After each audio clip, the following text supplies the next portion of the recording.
What happens when every military manual fails you, when doctrine says retreat, but retreat means death for everyone behind you? On a rain-soaked ridge in Guadalcanal, one Marine sergeant faced that exact moment. His entire gun crew was dead. 200 Japanese soldiers were charging through the darkness. The machine gun that protected the most critical American airfield in the Pacific was about to fall silent. Every tactical handbook said the same thing. When you lose your crew, abandon the position and fall back. But Mitchell Paige had grown up in Pennsylvania coal country, where quitting meant your family went hungry. As wave after wave of enemy infantry pressed toward Henderson Field in the pre-dawn darkness of October 26, 1942, he made a decision that would defy every rule of warfare. He stayed at that gun, alone, for hours. And when his ammunition ran low and the enemy closed in for the kill, he did something that still makes military historians shake their heads in disbelief. He picked up that 47-pound Browning machine gun, a weapon designed to be mounted and operated by a crew of 3, and charged into the attacking force. What happened next would change the course of the Pacific War. If you want to see how one man can hold the line when everything falls apart, hit that like button and subscribe. Drop a comment with your thoughts on this incredible stand. Now, let's dive into the story. October 25, 1942. The rain fell in sheets across Guadalcanal's jungle ridges, turning foxholes into muddy pools and reducing visibility to mere yards. Platoon Sergeant Mitchell Paige stood beside his section's 4 Browning M1917 machine guns, positioned along a low ridge that overlooked the approaches to Henderson Field.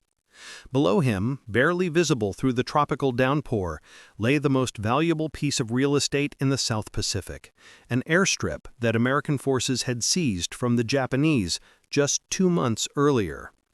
The strategic calculus was brutally simple. Whoever controlled Henderson Field controlled the skies over the Solomon Islands. Controlled the skies, and you controlled the sea lanes. Controlled the sea lanes, and you could either reinforce or starve the garrison on Guadalcanal. For the Japanese High Command, retaking this airfield had become an obsession that consumed entire divisions. For Paige and his Marines, holding it had become a matter of survival for everyone on the island. Paige's gun section occupied the center of the Marine defensive line, 4 water-cooled Brownings that could each fire 500 rounds per minute when properly crewed. The weapons were positioned in mutually supporting pairs, creating interlocking fields of fire across the jungle approaches. Standard defensive doctrine, the kind of setup that had worked since World War I.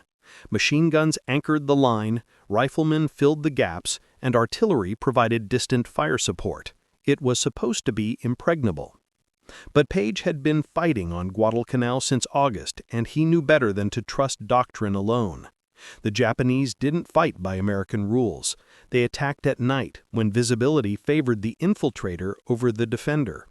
They came in waves, using numbers to overwhelm defensive positions, and they showed a willingness to die that shocked Marines who had trained for conventional warfare. Intelligence reports suggested a major Japanese offensive was imminent, possibly within the next 24 hours.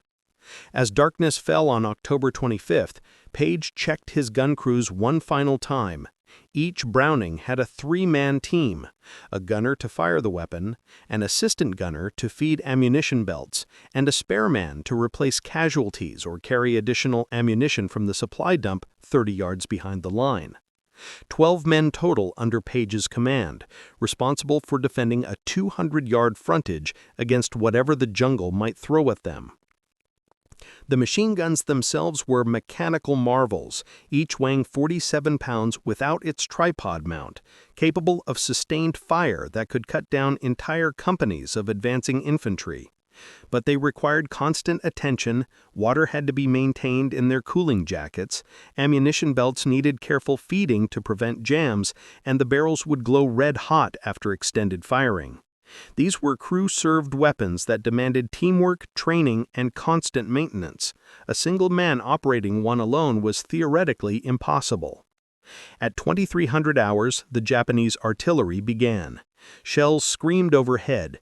detonating along the Marine positions with systematic precision. Paige pressed himself into his foxhole as shrapnel tore through the jungle canopy, showering the gun positions with torn leaves and splintered wood. This wasn't harassing fire or random shelling. This was a preparatory barrage, softening up the defenders before an infantry assault.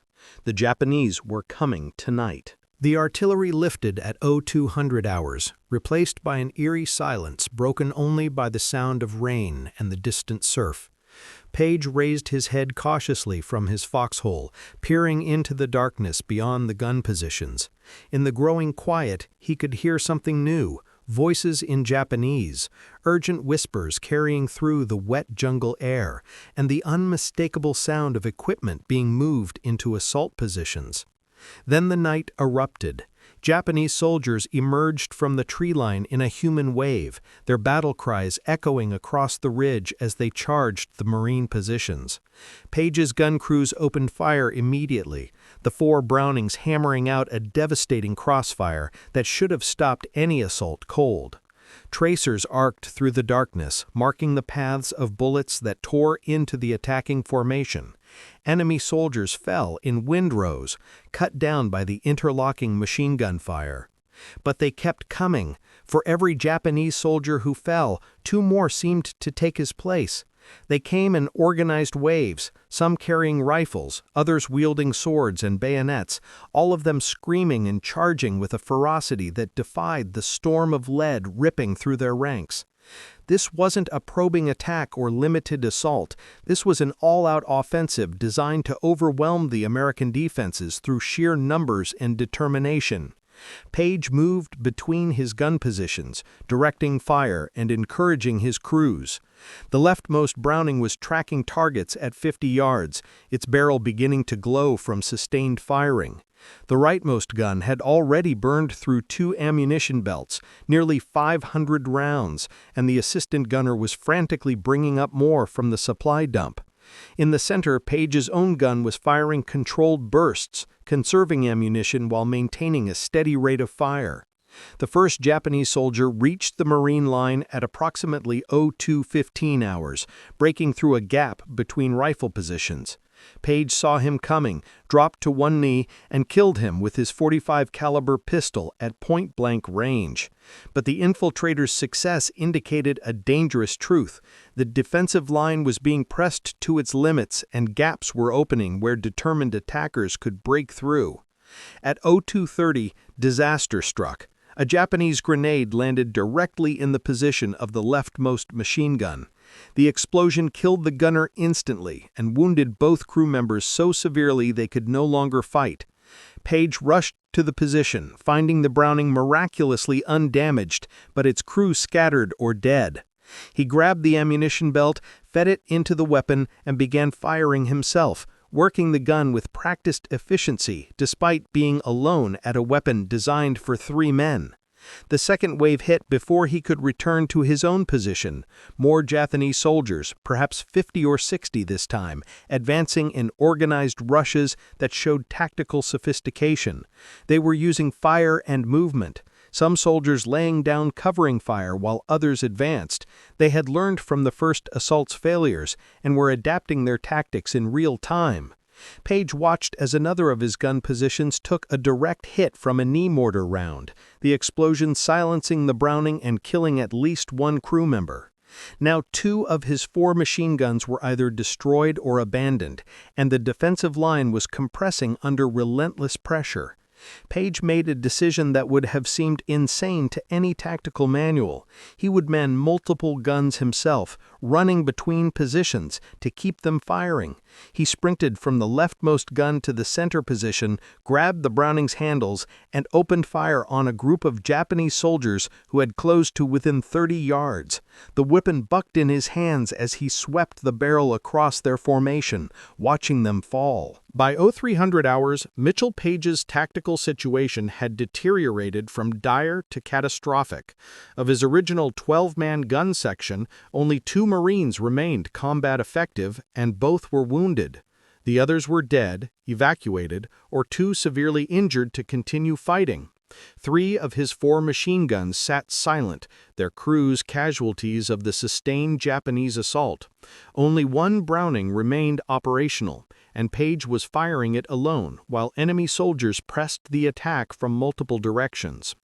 The Japanese had committed at least 2 companies to the assault, perhaps 200 soldiers in total, feeding them into the battle in continuous waves that allowed no respite for the defenders. Bodies were piling up in front of the Marine positions, testament to the horrific effectiveness of machine gun fire, but the assault showed no signs of stopping. For the Japanese commanders, Henderson Field represented such strategic value that no cost in lives seemed too high. Paige moved like a ghost between the abandoned gun positions, his movements driven by adrenaline and desperate necessity. He would fire 1 Browning until its barrel glowed white-hot, then sprint to another position and bring that weapon into action while the first gun cooled. The Japanese couldn't track his movement in the darkness and rain, creating the illusion that multiple Marines still manned the ridge, when in reality it was 1 exhausted sergeant refusing to let the line break. The Browning M1917 was firing its ammunition at an unsustainable rate. Each gun held a 250-round fabric belt, and Paige was burning through belts every few minutes of sustained combat.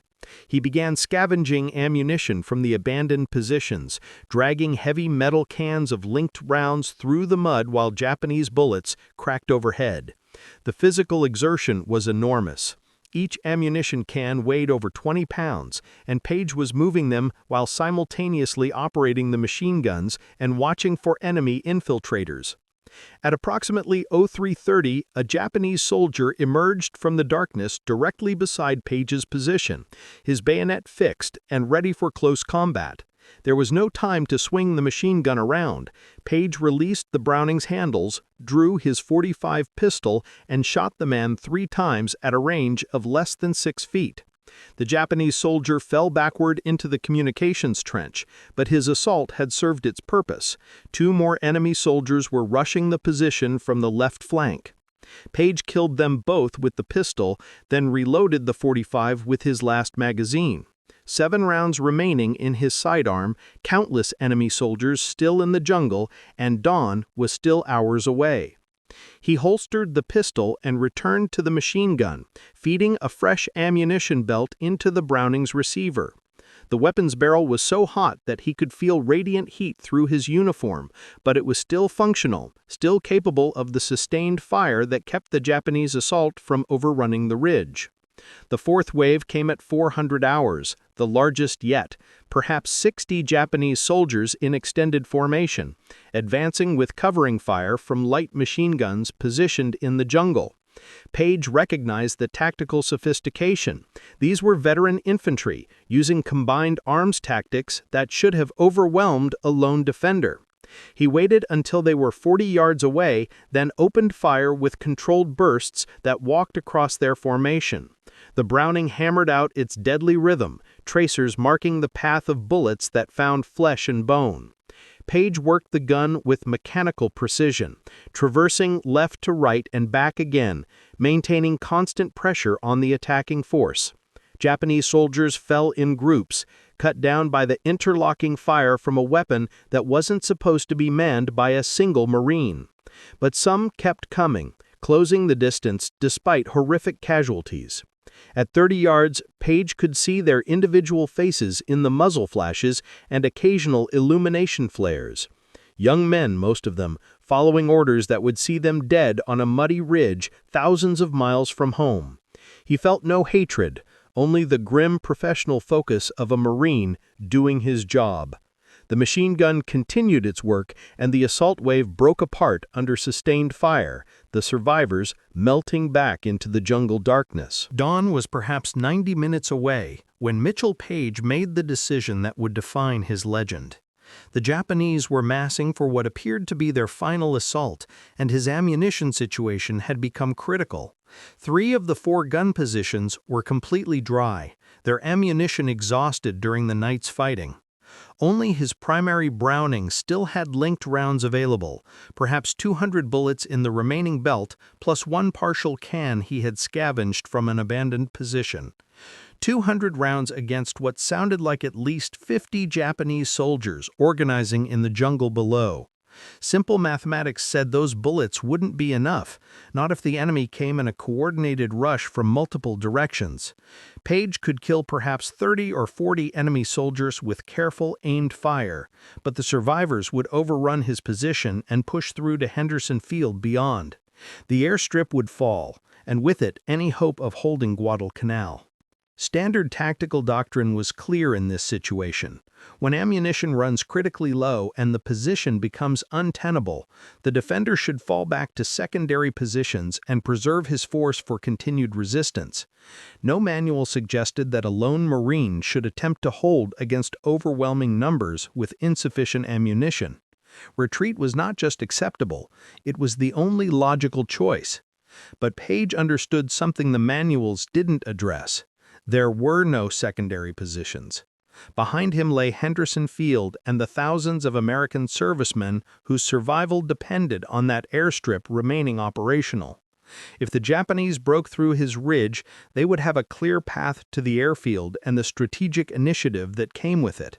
Falling back meant abandoning not just a position, but potentially the entire Guadalcanal campaign. The Japanese assault began at approximately 0445 hours. Paige could hear their officers shouting commands, could see movement in the jungle as they organized for the rush. This would be different from the previous waves. They had learned his pattern, identified his firing position, and were preparing to overwhelm it through sheer numbers and coordinated action. Against a properly defended position with adequate crew and ammunition, such an assault might still fail. Against one exhausted Marine with 200 rounds, it should succeed easily. Paige made his choice in the seconds before the assault reached his position. Instead of waiting behind the machine gun for the enemy to close the distance, he would do something that violated every principle of crew-served weapons employment. He grabbed the Browning M1917, ripped it from its tripod mount, and lifted all 47 pounds of water-cooled machine gun into his arms. The barrel was still hot enough to blister skin, the weapon awkward and unbalanced without its mounting, but Paige had grown up loading coal in Pennsylvania mines, where 50-pound bags were routine. As the Japanese soldiers emerged from the jungle in their final assault wave, Mitchell Paige did the unthinkable. He charged directly at them, firing the Browning from the hip like an oversized rifle. The weapon's recoil was tremendous without the stabilizing tripod, but Paige had developed arms of steel from years of manual labor before the war. He held the gun steady, his finger working the trigger in controlled bursts that swept across the attacking formation. The psychological effect was devastating. Japanese soldiers expecting to face a dug-in defender found themselves confronted by a Marine advancing toward them while firing a machine gun that should have required 3 men to operate. Some froze in confusion, others scattered for cover. A few brave souls raised their rifles to return fire, but Paige's bullets found them first. He advanced methodically, the Browning spitting fire and lead, his boots splashing through mud and blood as he moved forward into the enemy assault. At approximately 60 rounds, the ammunition belt feeding into the Browning ran out. Paige had prepared for this moment. Without breaking stride, he dropped the empty gun, pulled his .45 pistol, and continued advancing while firing the sidearm. The pistol had 7 rounds, enough to keep the Japanese off balance for precious seconds while he grabbed a rifle from a fallen Marine. The M1 Garand came to his shoulder with practiced ease, and Paige continued forward, firing and advancing in a one-man counterattack that shattered the enemy assault through sheer audacity. The Japanese assault broke at approximately 0510 hours, not from overwhelming casualties, but from the psychological shock of facing an apparently insane Marine who refused to defend but instead attacked with impossible weapons. The survivors melted back into the jungle, their battle cries replaced by confused retreat. Behind them, they left approximately 100 dead scattered across the ridge and the approaches to Henderson Field. Mitchell Paige stood among the bodies, his garand empty, his pistol empty, his machine gun abandoned 30 yards behind him, but alive and still holding the position. As dawn broke over Guadalcanal on October 26, 1942, the full scope of Paige's stand became visible.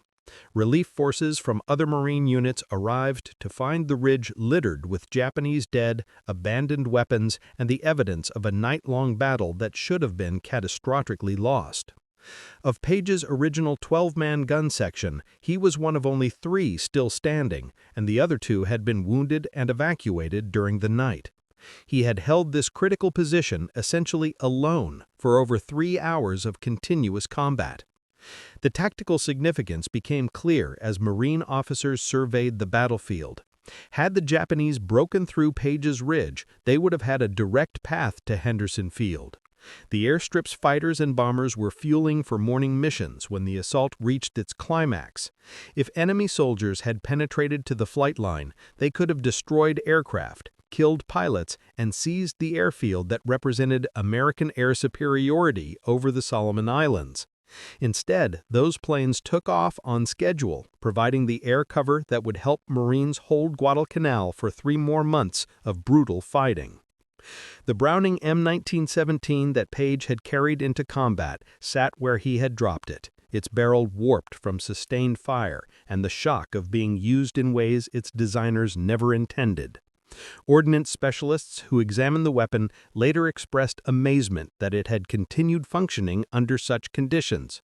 The gun had fired an estimated 1,500 rounds during the night, far exceeding its designed rate for sustained combat, and had been physically carried and fired from the hip in the assault's final minutes.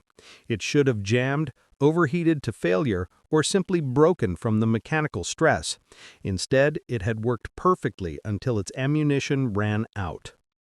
Mitchell Paige was awarded the Medal of Honor in May 1943, the citation reading in part, for extraordinary heroism and conspicuous gallantry in action above and beyond the call of duty.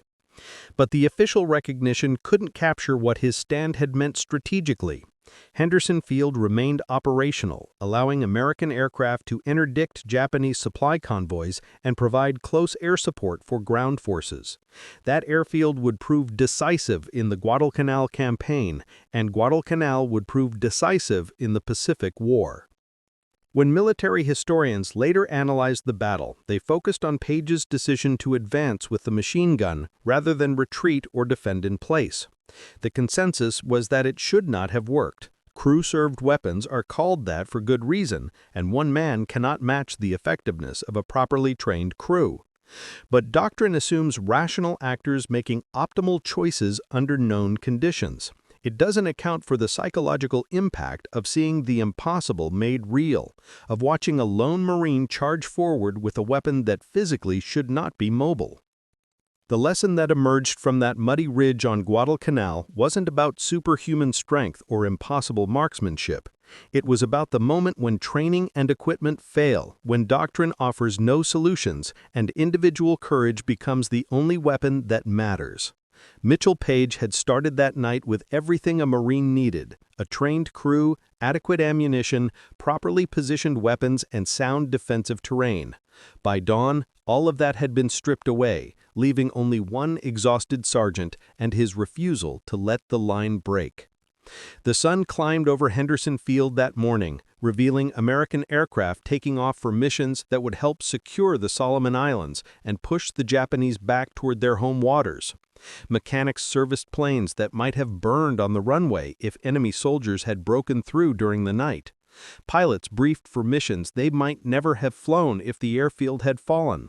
None of them knew how close they had come to disaster, or that one Marine with a machine gun had stood between them and catastrophe during the darkest hours before dawn.